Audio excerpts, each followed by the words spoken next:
yung Fortuner mga par, hinabol pa rin ng rider. Tingnan nyo, imbis na umiwas siya mga par, or paano na lang, magparaya na lang mga par. So ayan mga par, tama ba yung ginawa niya mga par? Umovertake yung Fortuner dahil may motor sa unahan niya mga par. So umovertake siya. So hindi naman natamaan yung naka-video diyan, yung anak ng natamaan ng baril ng bala. So yun layo na ng Fortuner mga par, pwede naman ipabigyan niya.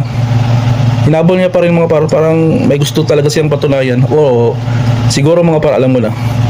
Siguro vloggeries to mga par. So ayan mga par, ito yung mga rider na gusto talagang makipagkarirahan sa sa Fortuner mga par. Pili talagang habulin ng kamatayan ay stay yung Fortuner mga par. So hindi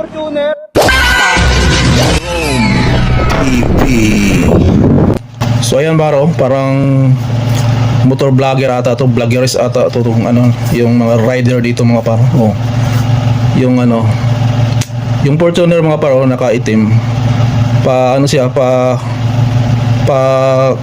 kanan siya mga par. Parang nakipagkulitan yung rider mga par.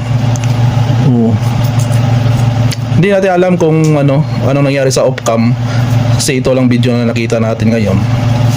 Siguro git sila doon sa yung hindi nakuna ng video, pero dapat hindi na nila sinundan yung mga par.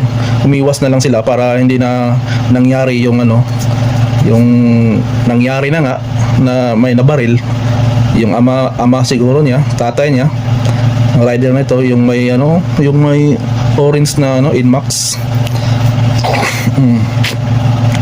So bisa git siya mga par sa Fortuner, sa four wheels. Hindi naman siya natamaan mga par, wala siya nasagi, wala siya naigugil. Punta na, ni kuha na lang siya par, ni laylo na lang siya mga par para wala yung itabo sa ilahang kuan magama, sa ilang magtatay. Nilaylo na lang sila para iwas ba, para kuan, para walay madisgrasya. Kaya pag ako mag-drive mga par, pag tanaw na ako na naipadulong sa kuha, siyempre mo kuan juga mga par, mo hatag yung lugar, labi na kung four wheels niya, ikaw kuan naka single na kuan naka motor mga pare. So lisod kayo na mga par.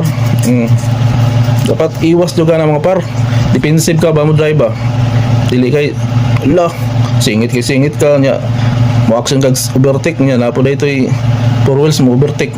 Di tanaw dyan yung mga par, yung kuan, yung lugar. Halimbawa na